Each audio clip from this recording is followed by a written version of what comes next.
It's finally review time.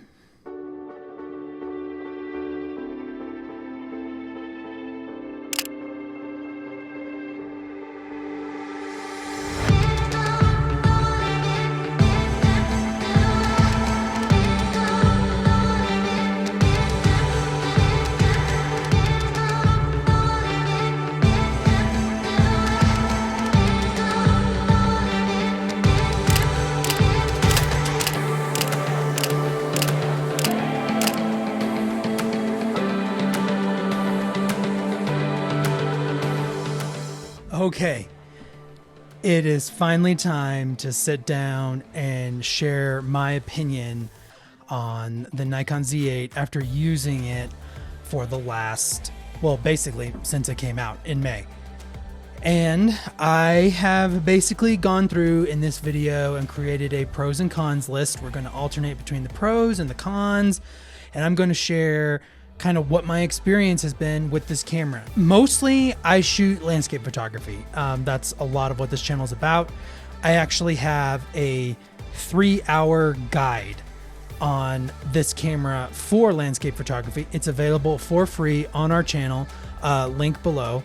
So that's basically where I'm coming from with this review, is landscape photography. But I didn't want to just say this was a review for landscape photographers. I feel like a lot of my opinions about this camera kind of go beyond just landscape photography in and of itself. So I just wanted to maybe share that that's where my background is. I have shot other things with it, not a ton, but a little bit. So before we hit the pros and cons list, please like this video and subscribe to our channel. Next week, I am making a video. Basically, it is this camera, the Nikon Z8 versus the Sony A7R5. They're battling it out for which camera is better for landscape photography. So you're not going to want to miss that video. It's coming out next week. And so yeah, definitely subscribe, hit the notification bell so that you know when that video goes up next week. So without further ado, let's jump in. Well, actually, you know what? There's some more further ado, because Nikon, when they made this camera, they copy and pasted, basically 80-90% of the Z9. So when I was approaching making this review, I had to kind of deal with the fact that, honestly, my review of the Nikon Z9, which is also linked in the description, holds true for this camera almost across the board. So in a lot of ways, this video, I had to kind of think about how to approach this video where I wasn't just regurgitating everything I said about the Z9, because essentially when it comes to image quality, it's the same.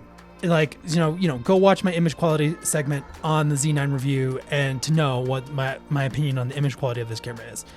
When it comes to the video features, they're pretty much the same. When it comes to autofocus, it's the same or better. So it was kind of hard approaching this review to, really try to communicate what makes this camera different, better, or worse than the Z9.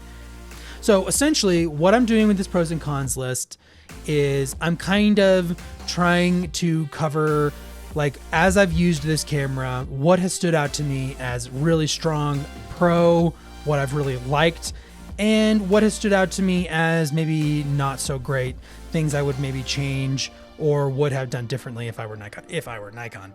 That's, yeah, whatever. So anyway, without further ado, really for real this time, let's jump into the list. First pro, design and ergonomics. Nikon knows what it's doing with design and ergonomics at this point, and the Z8, honestly, as far as the feel of the camera in hand, it hits it out of the park. There's only one camera I can think of that I actually liked the ergonomics of more, and that is the Leica SL2. So, you're up in the Leica stratosphere to get something that is better designed than this one. As far as differences from the Nikon Z9, other than the absence of the giant grip underneath, the dial on the left side was changed and gotten rid of in favor of just 4 buttons. And at first I was like, I kind of would have liked the dial, added the functionality. But honestly, just reaching up here with my thumb to change the settings has been great. I've really enjoyed the design and ergonomics of this camera. It's very comfortable to hold, easy to use. I have shot with it on some big lenses, including the 800 PF.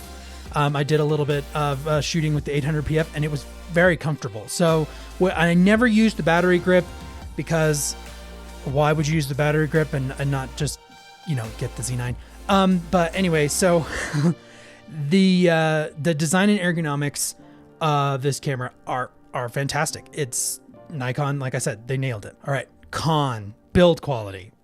So normally ergonomics and build quality and design, they all get kind of looped into one thing, but not this time. I can't really do that for this one.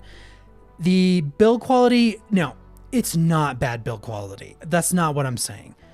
It's just not as high as I've come to expect from Nikon. It's no secret that the Z8 has had some production issues. So there's kind of that playing into this segment, because there's been 2 recalls now on the Z8, and it's hard to put into words without like having you hold it, but just the materials are not quite up to the same level as far as how it feels to the Z9 and even the Z7 II. In some ways, the Z7 II, when you pick it up and hold it, like it feels more premium, a little more durable. Nikon used a carbon fiber material instead of the normal magnesium alloy for a lot of this camera, and honestly, it kind of shows. They did that for weight purposes, which honestly makes sense. Like, it's a bigger mirrorless camera. I think they didn't want it to be too heavy, but I just don't feel like it quite has the build quality, certainly of the Z9. The Z9 you pick up and you're like, I could fight a war with this. The Z8, it doesn't quite have the same feel, for lack of a better term than feel. I know, touchy-feely is maybe not the best approach here, but it really it doesn't, I haven't had any issues with it, to be fair. But also those recalls and some of that manufacturing things, I know that Nikon really had to work hard to get their production up so that this camera didn't have the shortages that their other cameras have had at launch. Certainly the Z9, the D850 come to mind. You have to wonder a little bit whether they cut some corners with the manufacturing and some of the materials to make that possible. And that all kind of compounds to me being a little disappointed in the build quality. It is just a little. I don't think that it's certainly not a reason to get this camera or not get this camera, but I definitely wanted to mention it in this video. All right, Pro autofocus. Honestly, this is one that I kind of carried over from the Z9, but I feel like it bears repeating here. Nikon it has great autofocus. For all the uses that I used it for, with video, certainly landscape photography, which is pretty easy autofocus, to be fair. But the tracking seems great. It definitely is a different experience than something like the Sony or the Canon, but in all honesty, it really is fantastic and caught up. And it's just nice to have a Nikon camera with this form factor that has fantastic autofocus. So I definitely I wanted to highlight that as a major pro of this camera. Con, the battery life. I was concerned about this. I made a video back in like February or March of this year about my wish list for the Z8, and I was hoping that they were going to put a different battery than the same one that's in the Z7 II and the Z6 II, and it's basically the same battery that's been around since before the D850, like I think the D500. It's an old battery. It's an old form factor, and honestly, it's just not quite enough for this camera. I have 4 of these batteries, and I am very glad that I had 4 of these batteries, because it just, if you're using like the high frame rate in the viewfinder, or you leave the back screen on and you're shooting, or you're shooting video, if you're shooting video, the battery life is just, it's just not as good as some of the other cameras out there. I look at Sony and they have that little battery that just goes on forever.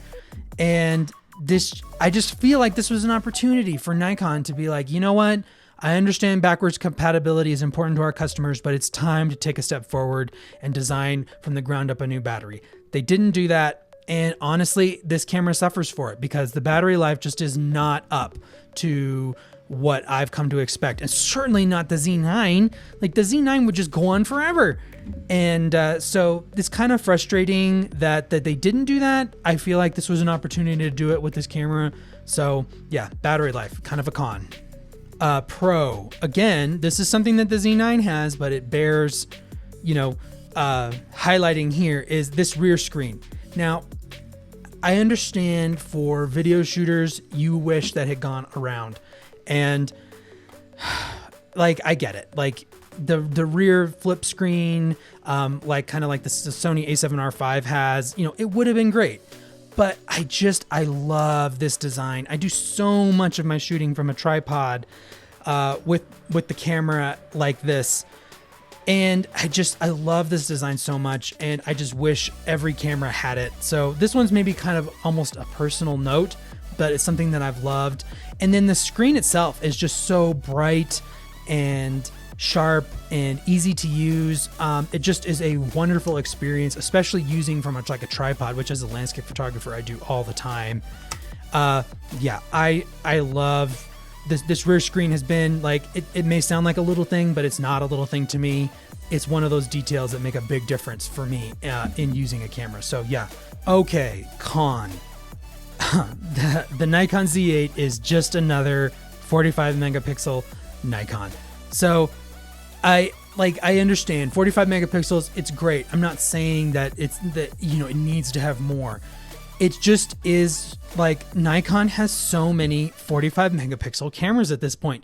They have the Z7, Z7 II, Z9, Z8 just in the Z lineup. And then you go back to the camera that actually Nikon says this replaces, the D850, which is also 45 megapixels. Something that kind of hit home for me with this whole concept was that someone was talking about that the D850 came out in 2017, and this is 2023.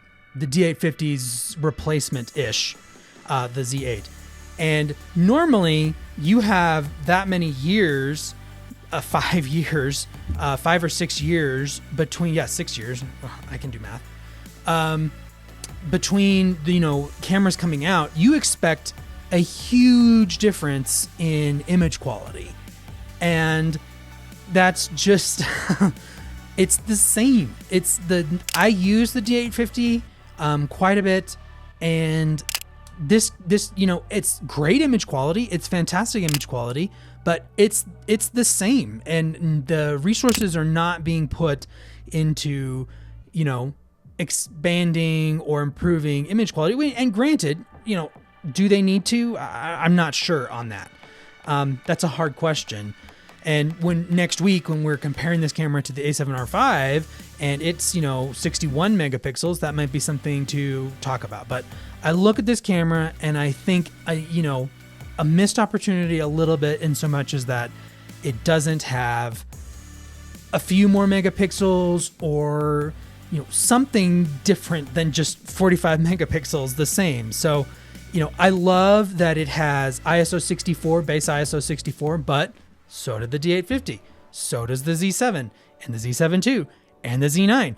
So they're definitely working in this range of image quality. And it's just kind of funny to me that it has that. Now it has the stacked sensor. And again, this is going a little bit where, like, when I'm talking about this, I'm talking about the Z9 because they're so similar. But the stacked sensor, like, that's a huge technological breakthrough, and a lot of people are going to get so much use out of that. and the experience of shooting with that stack sensor. So, as far as like the sensor technology itself, that's really cool, but I would have loved to have seen, now of course I'm a landscape photographer, but I probably would have traded that stack sensor for 61 megapixels on this camera. And, say what you will, like if I wanted a stack sensor, I could have bought a Z9. So there we go. Pro. All of those Nikon details, like I tried to think of another way how to describe it, but just Nikon puts things in their cameras that are like, they're really cool details.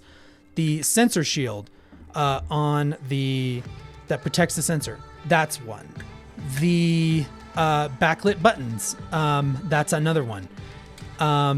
There's like so many little things that Nikon puts in their cameras that just make them usable, make them fun and easy to use, particularly for me as a landscape photographer. It's hard also, like for instance, here's another great one. Being able to format memory cards with the 2-button press on top of the camera. You hold down the ISO and the trash can button to be able to reformat your memory card. That's so useful, and it's just a nice little detail, and I love that Nikon includes things like that. So yeah, definitely this camera has that Nikon legacy of those useful details. Okay, this last point, which I'm calling a con-ish, a con for now, is where does Nikon go from here? Like, what is Nikon doing? And like, this may have less to do with actually buying and using the Z8 as it does with like, what is Nikon releasing? Because this camera is almost identical to the Z9, which came out a year before it, basically. In the future, like when a Z9 II comes out, like who's going to buy a Z9 II when they could get basically 90% of that camera a year later for a lot cheaper with the Z8 II, right? Is that what Nikon's going to do? Or are they going to start differentiating these lines? And I look at something like the Z7 III, which I would assume is coming, right? Like that camera, like it's going to have better autofocus than the Z7 II. It's probably going to have more megapixels. It's going to be a little smaller and lighter. There just isn't a lot on the marketplace to try to compare it to. Like, sure, you have the Canon R5, but where the Canon R5 fits in its lineup makes a lot of sense. And then you have the Sony A7R5, and where the Sony A7R5 fits in its lineup makes a lot of sense. This camera kind of is in that area, but then there's other cameras and you're like, well, okay, so where is the Z8 line going? I guess that's what I'm trying to ask. By proxy, where is the Z7 line going? And where's the Z9 line going? It's just kind of interesting what Nikon's doing, and I'm not totally sure what they're doing. So, again, this is only sort of a con when it comes to the Z8 itself. But Nikon, it makes me wonder like what their ultimate vision is for the Z line, or are they just trying to release cameras to catch up to the competition? And is that what Nikon should be doing? Like, should they be trying to catch up? This is something I've talked about on our podcast before in the past, that part of me wonders if Nikon should just embrace that they're a more niche, more boutique company and not be trying so hard to keep up with the Sonys and the Canons of the world, because there's going to be people who love Nikon for Nikon. I mean, I'm one of those people. I shoot lots of different cameras, but Nikon holds a real special place in my heart for how I've used it over the years. I love their color science. I love their cameras and their design. And part of me just feel like the Z8 just kind of embodies this drive by Nikon to catch up with Canon and Sony. And I just don't know if they need to, if that's what they should be putting their time and resources in. So yeah, like I said, it's a con-ish and it's kind of a hard to articulate point, but yeah, it definitely is something I think about when using this camera and, buying into the Nikon system. Like, are they just going to be trying to compete with the big boys, or are they going to own their identity and release things that are classic Nikon? And I think there's elements of both of those things in this camera. So yeah, there you go. That's my pros and cons list review of the Nikon Z8. If you would like, honestly, a more detailed review, go watch my Z9 review because they're so similar. So much of this camera is the same as the Z9. Like, I had a hard time even finding things to really talk about that I also hadn't talked about in that review. So go check that review out. If you want to get to know this camera, learn how to use it, shoot amazing landscapes with it, go check out our complete 3-hour guide, the link in the description for that. And yeah, like and subscribe for more content. Definitely, you want to check out that A7R5 versus this Nikon Z8 next week. So yeah, subscribe, hit the notification bell, and with that, we'll see you on the next adventure.